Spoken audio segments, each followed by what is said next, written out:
a chilly north coast morning and a young koala is scrambling for cover. Fortunately for her, an emergency call is underway. The volunteers say rescues like this are all too common.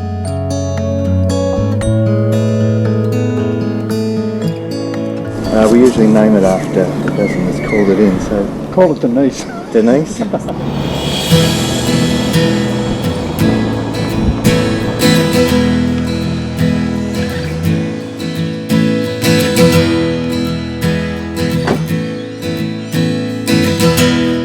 Denise is soon checking in at Port Macquarie Koala Hospital. Clinical Director Shane Flanagan oversees up to 100 patients at a time here. They might come suffering from dog bites, car strikes, or even deadly chlamydia disease. They've all got interesting stories. There's one comes to mind is a koala called Breezer Grant, and he came from west of Tamworth and he was hit by a train, and that's a koala that's lucky to be alive. While Breezer Grant rests up, there's worry over his environment. The biggest threat koalas facing without doubt is humans. The only real true solution to the decline in koala numbers is to stop removing habitat, keep the trees that you've already got and replant as much as possible. Along this coastline, koalas are increasingly hard to spot. Can you see it? Just to the right there, up on that branch. Oh. We've got statistics now that show that koalas are declined by 50% in the last 15 to 20 years. So it could be enough just to spook the koala and frighten it off. Conservationist Paula Flack says too many feed trees are being lost. The very area that they want to get in and absolutely hammer is the very area that is the highest koala habitat. Ecologist Steve Phillips says 40 years of data shows that koalas are vanishing. The more time I spend in state forests, the more time I see what's been happening to these forests. They've been harvested to within an inch of their ecological lives.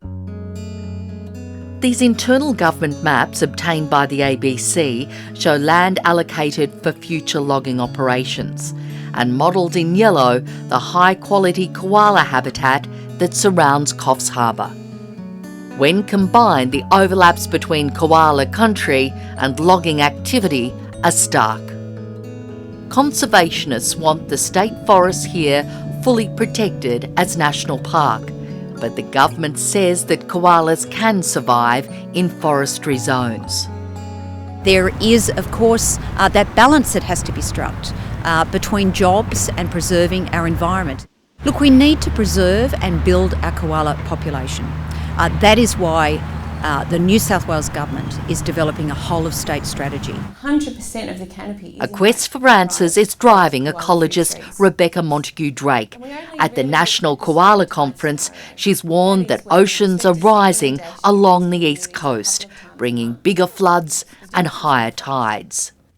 This is a new thought that rising sea levels will inundate our swamp sclerophyll forests, even if it's only periodic inundation, effectively removing chunks of koala habitat.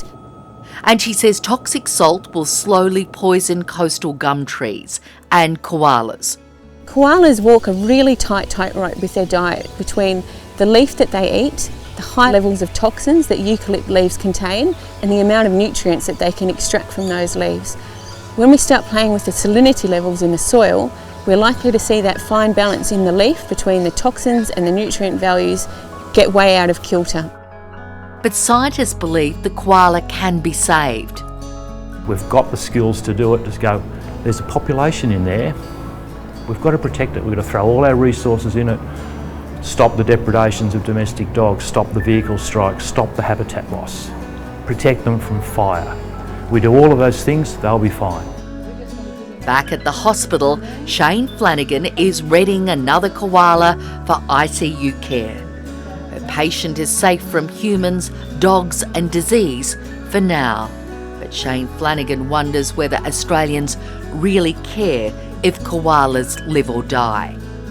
Billions of dollars come into this country for people that want to come and see koalas. And if we lose one of the icons of this country, shame on Australia, just shame.